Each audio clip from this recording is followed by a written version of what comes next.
Ya pemirsa, jadi kapan para korban ini bisa dipulangkan ke Indonesia? Kita akan langsung juga mengonfirmasi dengan Dubes Republik Indonesia untuk Malaysia.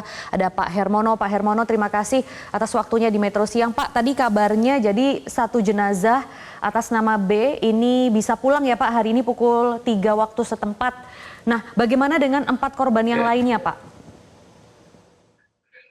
Baik, terima kasih Mbak Maria. Jadi untuk korban yang mengalami luka-luka, tentu kita harus menunggu kesembuhan sehingga mereka memang layak untuk dipulangkan. Apalagi tadi sudah disampaikan, 2 orang itu harus menjalani operasi di bagian leher dan juga harus dilakukan pengangkatan ginjal. Tetapi intinya kami akan berusaha bahwa semua WNI yang dinyatakan sembuh dan boleh untuk pulang akan kita pulangkan.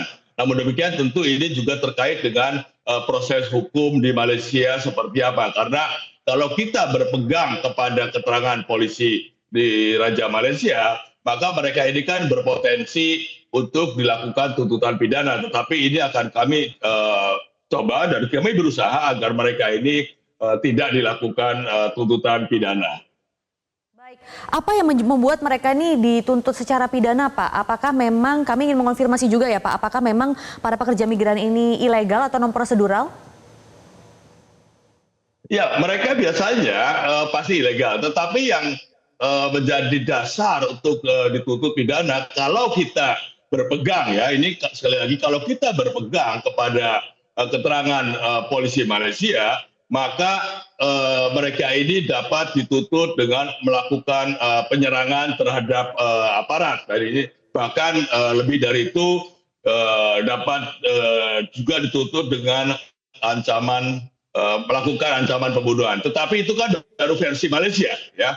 Kita juga memiliki versi sendiri sesuai dengan keterangan yang kita peroleh dari korban yang selamat. Jadi di sini terdapat perbedaan pandangan atau pengakuan atau informasi antara yang diberikan oleh polisi Malaysia dan juga yang diberikan oleh korban-korban yang lainnya.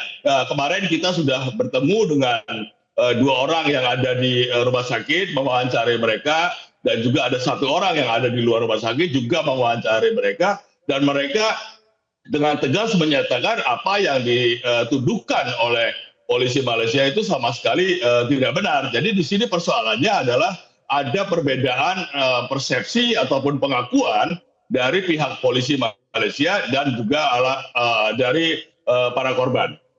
Baik, betul ya, kami juga sudah mendapatkan keterangan seperti itu Pak Hermono. Nah, dari 2 kronologi yang berbeda itu tadi, kalau begitu nanti ke depannya penyelidikan seperti apa yang dituntut oleh pemerintah kita dan juga proses hukum seperti apa yang bisa ditempuh Pak untuk mengungkap kronologi yang sebenarnya?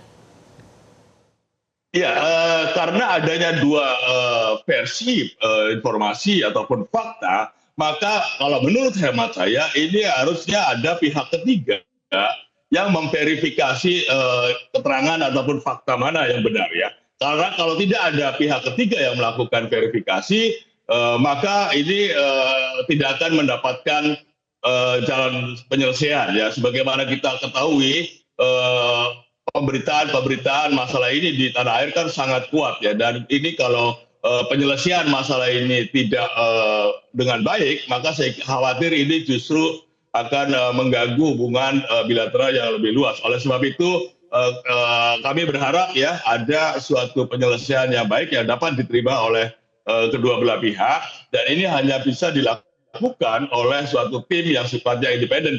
Karena kalau versi 2 pasti nggak akan ketemu itu kalau dua-duanya yang dijadikan dasar.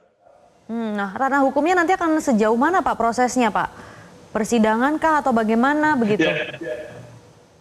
Ya, ini harus kita carikan formulanya ya. Apakah misalkan ini berandai-andai, misalkan dibentuk semacam tim gabungan pencari fakta ya, misalkan antara 2 pihak. Tetapi ini semua kan mekanisme apa yang akan kita tempuh tentu harus juga didasarkan pada kesepakatan pihak Malaysia. Kita tidak bisa menentukan sendiri apa yang kita mau karena ini lokus deliktinya kan ada di Malaysia. Jadi ini suatu tahapan berikutnya, Maria, bahwa kita harus mencari suatu mekanisme bagaimana memverifikasi yang sangat berbeda dan juga dari pihak BNI yang mengalami luka-luka itu. Baik, nah kita kan sudah melayangkan nota diplomatik ya Pak ya. Itu sudah adakah jawaban Pak dari pemerintah Malaysia terkait nota diplomatik Indonesia? Ya kan kemarin salah satunya kan isinya adalah minta akses ke konsuleran dan itu sudah diberikan akses ke konsuleran itu, yaitu kemarin sore atas polisi dan staf konsuler KBRI sudah menemui para korban. Nah, kita juga meminta agar ini ada penyelidikan yang sifatnya komprehensif. Nah, ini tentu tahap berikutnya adalah kita mencari solusi bagaimana penyelidikan itu dapat dilakukan secara komprehensif. Jadi sampai saat ini yang sudah dipenuhi adalah permintaan akses ke konsuleran kepada mereka yang ada di rumah sakit. Baik Pak, sekarang kita juga tarik jangkar yang lebih luas lagi karena selama beberapa tahun ini sudah banyak sekali pekerja migran kita yang jadi korban hingga kehilangan nyawa sebenarnya ya.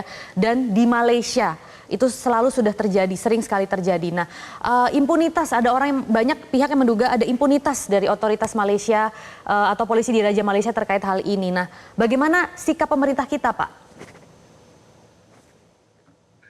Ya, saya kira kita tidak dapat berspekulasi ada impunity di situ ya.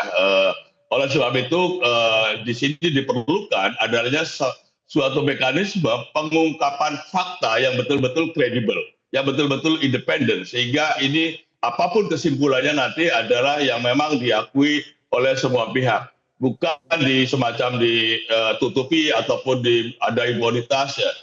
Kalau itu yang terjadi, saya khawatir ini justru akan berdampak kurang baik dalam hubungan bilateral yang lebih luas. Jadi kalau saya mengharapkan ini ada suatu mekanisme penyelesaian yang kredibel sehingga dua belah pihak sama-sama mengakui apapun keputusannya itu adalah keputusan yang kredibel dan independen.